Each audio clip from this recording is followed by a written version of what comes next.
Well, I was thinking about here we are on week 6 of the Psalms of Ascents. So we've been climbing up to Jerusalem for quite a while. Are you feeling more in shape? I kind of wish it worked that way. But at the same time, as we are in the Word and we're hearing repeated themes, we actually are getting our minds in shape to understand better. We're better psalm readers. And I've heard a couple people say one of their favorite things that is happening is that they're seeing more. Psalms are something, if you read through the Bible every year, you kind of move through quickly, and we're having to slow down. And that's a really good thing because every time we do, we learn more, and it's really beautiful. So our Psalms today are a little bit unique in the Psalms of Ascents because we aren't climbing in our Psalms, but this was used as they did their journey.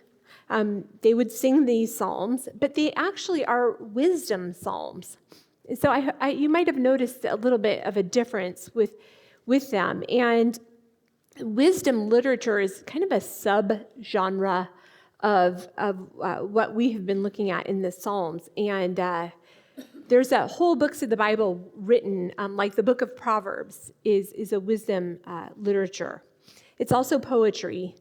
But what's so important to note, and a difference here, is that a lot of the wisdom literature, it gives advice on, or wise advice on living well, but it's not necessarily promises. And we learn that as we read the Proverbs. Here's some wise advice on living, but they're not necessarily promises that we can hold on to, even though generally what is said will happen. But I'm grateful for our time together. We can be encouraged. We can grow wiser together in these Psalms. So Psalm 127 says, and I'm going to read it because these are so short. Unless the Lord builds a house, those who build it labor in vain. Unless the Lord watches over the city, the watchman stays awake in vain. And it is in vain that you rise up early and go late to rest, eating the bread of anxious toil, for he gives to his beloved sleep. Behold, children are a heritage from the Lord, the fruit of the womb a reward. Like arrows in the hand of a warrior are the children of one's youth. Blessed is the man who fills his quiver with them. He shall not be put to shame when he speaks with his enemies in the gate. Well, right from the get-go, as good psalm readers, we notice that something is being repeated in those first 2 verses, and that is that unless God builds a house, watches over a city, or causes our food to grow, all of our efforts are in vain. They're meaningless. But we know this doesn't mean we can't accomplish something, right? There's a lot of people that do not trust the Lord, that live in very secure homes and have very, on the surface, good lives, right? We see examples of people living successfully, quote, unquote, successful lives apart from God. So this psalm, though, must be addressing something deeper than our present circumstances, like having a house or being safe or many children. Well, in Hebrew, the words vain can mean that it's a breath or a vapor or a mist. We could translate this as it is fleeting, unfulfilling, lacking true substance or staying. Wise living is desiring God's purposes and plans over our own. He lays the plans, and we follow his plans. Only his purposes and plans are what stand for eternity. Our plans, and those that don't follow him, apart from him, they will vanish like a vapor. The psalmist lists 3 really specific things that I think hit home for us, kind of pardon the pun, because it's a home, safety, and a food. We consider these things pretty important, right? We strive for them every day. We work so we can make money, so we can pay for a mortgage, but we recognize that ultimately, all of these daily things that we strive for are provided by God. And this is a recognition that not only our circumstances, but our whole lives belong to him, and that our purpose and our meaning lies in knowing him and following him. He made us and he sustains us, and recognizing that is essential for living well during our short stay on this earth. One of my favorite verses, when I start to think more of myself than I should about God's sustaining presence, is Colossians 1:16, and it says, it just centers me back on the Lord. For by him all things were created in heaven and on earth, visible and invisible, whether thrones or dominions or rulers or authorities. All things were created through him and for him. And he is before all things, and in him all things hold together. Verse 2 says, it is in vain that you rise up early and go late to rest, eating the bread of anxious toil. I love bread. For he gives to his beloved sleep, and all that anxious toil and fretting, we know it doesn't make the grain grow. And that sleep is a gift from God, a break from all that toiling. It's this pause in our day that we recognize we need. But during our sleep, what happens? The grain grows. And God is not sleeping. He is providing in that time where we are not up and doing anything. And I'm so glad we have that humbling moment of that need for sleep every day. Well, verses 3-5 expand on the ideas presented in 1-2. And you can almost think of it as that they're in parallel to that first section. They bring meaning to the and greater clarity to what has been said in verses 1-2. And so I'm going to read those again. It says, behold, children are a heritage from the Lord, fruit of the womb, a reward. Like arrows in the hand of a warrior are the children of one's youth. Blessed is the man who fills his quiver with them. He shall not be put to shame when he speaks with his enemies in the gate. In verse 3, our Bible study even tells us, is actually speaking specifically of sons here. And that is not to the exclusion of the importance of daughters. And you can talk about that more in your groups if you want. But it is specifically speaking about sons because when this psalm was written, having sons was life insurance. It was a life insurance policy. It was physical as well as financial protection. And the author even uses military language so that having these many sons with you was almost like having armed warriors that would defend and protect you.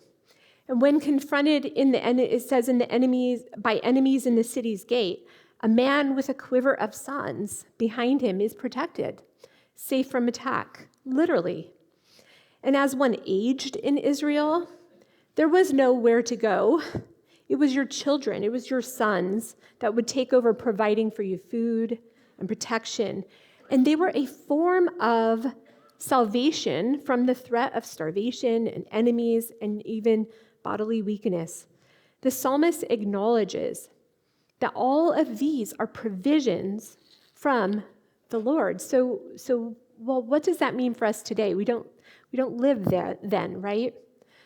Well, we are reminded to acknowledge that all of our needs, like this psalmist was talking about, are provided by the Lord, his grace, his mercy, and his care. And living well is living in surrender to God's plans and his purposes. But ultimately, all of these things point to something very future, and that is our salvation, our final salvation. God has provided for us in his Son.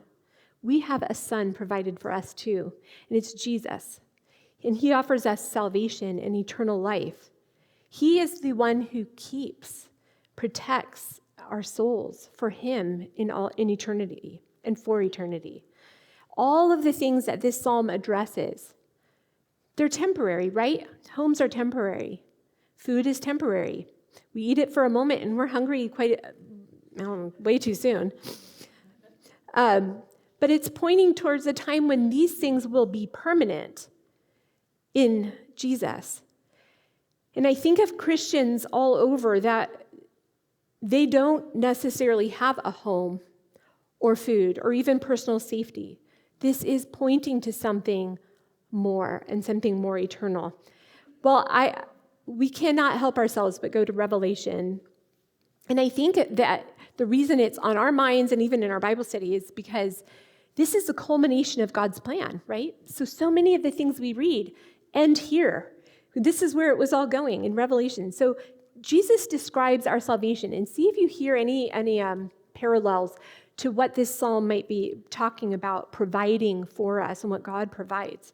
So it says, after Revelation 7, I'm going to start in verse 9. After this I looked, and behold, a great multitude that no one could number, from every nation, like Melissa was saying, from all tribes and peoples and languages, standing before the throne and before the Lamb, clothed in white robes, with palm branches in their hands, and crying out with a loud voice, "Salvation belongs to our God who sits on the throne and to the Lamb." Therefore, they're before the throne of God and serve him day and night in his temple. And he who sits on the throne will shelter them with his presence. They shall hunger no more, neither thirst anymore. The sun shall not strike them, nor any scorching heat. For the Lamb in the midst of the throne will be their shepherd, and he will guide them to springs of living water. God will wipe away every tear from their eyes. Well, as we acknowledge our need for this, but our very human need now for shelter and protection and food, what we're ultimately looking at and needing is the salvation God provides through Jesus to those who put their trust in him. He is our home, he is our safety, he is our daily bread, and he is the fulfillment that all this psalm is talking of. Well, Psalm 128 is the next psalm, and these kind of go together. They kind of cover some similar themes. So we'll just jump into that, and again, just kind of look at these parallels. It's another wisdom psalm talking about why advice for wise living. And it starts out, "Blessed is everyone who fears the Lord and who walks in his ways. You shall eat the fruit of the labor of your hands. You shall be blessed, and it shall be well with you. Your wife will be like a fruitful vine within your house. Your children will be like olive shoots around your table. Behold, thus shall the man be blessed who fears the Lord." So I thought it would be good for us to start out by just thinking about our new, or maybe not new to all of you, but new psalm reading skills. And look for repeated phrases and any helpful parallelism. Well, the most obvious repetition is that verse 1 and verse 4 are repeated pretty closely. So they really are serving as bookends to one thought, and we'll talk about that. Within these two verses also, in verse 1, we see that there's supplementing parallelism, meaning that that second line, walk in his ways, is helping us understand what it means to fear the Lord. And so the psalmist is emphasizing a proper fear of the Lord, demonstrated by walking in his ways. A good definition for fear of the Lord is acknowledging his central place and power in the world, and then putting ourselves in proper submission to him. I was thinking of if someone walked, let's say a CEO of a huge company walked in the room, you know how you kind of feel the power? You feel it. You're like, oh yeah, they've got something I don't have. How much more with the creator of the universe? And we acknowledge that, and then we respond to it. He is the central place and power in the world. And that means we are under him. A definition for walking in God's ways could be living according to God's revealed will in his word, in obedience, and in trust. And I'll repeat that again in a minute, but the Bible itself is God's revelation of who he is and his plan to save people. The Bible tells us about who God is. And sometimes, I don't know about you, I want to think about God in terms that makes more sense to me. And sometimes I can go off and kind of reduce him in my mind, put limitations on who he is. It's when I go back to the Word, and I would say the whole counsel of the Word, where he reveals who he is from Genesis 1 to the end of Revelation, that I see him for how he is revealing himself. And that's what I need to hold when I think about who God is how he presented himself to me. And he also tells us in his Word how to relate to him, how we should relate to each other, how our sin is dealt with, and so much more. So living according to God's revealed will in his Word and in obedience and trust. So if we put that together, we know what the blessed person does from this psalm. They acknowledge God's central place and power in the world, putting themselves in proper submission to him by living according to God's revealed will in his Word, in obedience and trust. Well, in between these two verses, verse 1 and verse 4, we have 2 verses in between. And to understand, it's trying to help us understand what it means to be blessed. And it says, "You shall eat the fruit of the labor of your hands. You shall be blessed, and it shall be well with you. Your wife will be like a fruitful vine within your house. Your children will be like olive shoots around your table." And so for some of us here, that sounds about right. We kind of read through that, and it doesn't stop us. We have the blessing of family or food in abundance. But for others of us here, that hasn't been our story. So if someone doesn't display these particular circumstances, are they somehow less blessed, even though they have feared the Lord and walked in his ways? What if we aren't fruitful vines with children around our table like olive shoots? And what if we don't eat the fruit of the labor of our hands? Could this be pointing to something that has fulfilled those promises that were made to Abraham of children and of land and of food? And could it be pointing to something different and more and fulfilled for us? Well, under the new covenant, which is what we are under, we can't earn God's favor or blessing. There's nothing we can do that puts ourselves in better standing with God if we have Jesus as our Savior. Jesus perfectly fulfilled the old covenant and lived according to God's way in perfect obedience and submission. He accomplished what no other human could because he was fully God, and he was willing to take on full humanity in order to become the perfect sacrifice in our place. When we place our faith in Jesus, Jesus' obedience becomes credited to us, and it becomes ours. When God looks at us, he does not see our sin.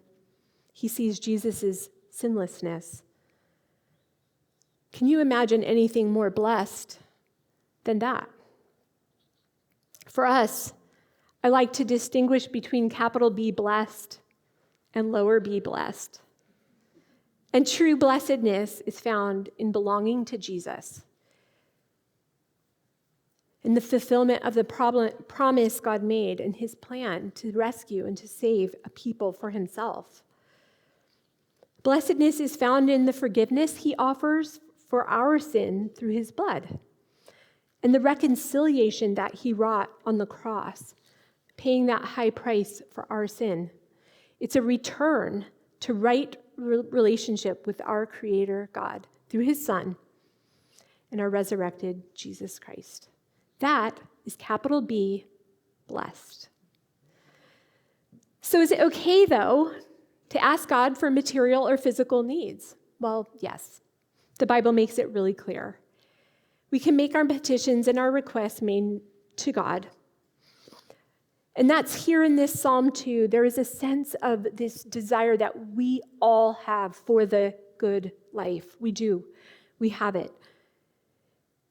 Wise living, often, wisdom tells us, leads to a happy life. But it's not necessarily a promise that we will all have on this earth, right? We do know, James 1:17 says, every good gift and every perfect gift is from above, coming down from the Father of lights, with whom there is no variation or shadow due to change. And the Lord's Prayer is another example of how to pray, showing us that God tells us to ask that his will would be accomplished on earth as it is in heaven, to ask for our daily bread, for forgiveness and deliverance from temptation and evil. God is so aware of our daily needs, and we can trust his goodness and his plan for our lives. But it's not a formula, is it? It isn't our lives are going to look like this cookie-cutter lives. But his promise is that we will live with him in eternity. Whatever life circumstances come our way, he will be faithful to that promise. I'm reminded of a quote that Corrie ten Boom used to share. And when you think of someone stripped of home, safety, and even food, it was her as she sat in a concentration camp for hiding Jews in her home. And it's just a simple little quote that she said. She said so much. But she said, if you look at the world, you'll get distressed. If you look within, you'll be depressed. But if you look at God, you will be at rest. And I think that just points to that rest that we have in him and that ultimate rest that we are waiting for. Our psalm ends with a blessing of hope for all who know the Lord. The Lord bless you from Zion. May you see the prosperity of Jerusalem all the days of your life.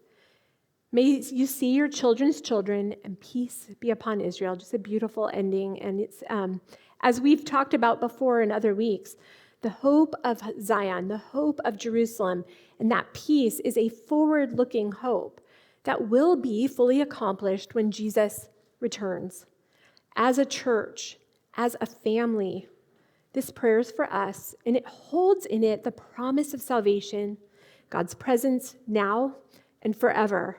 And it's the hope that Jesus will return and his peace be on us all as we live with him forever in the New Jerusalem. And that is the blessed life. So let me just pray for us as we head to our groups.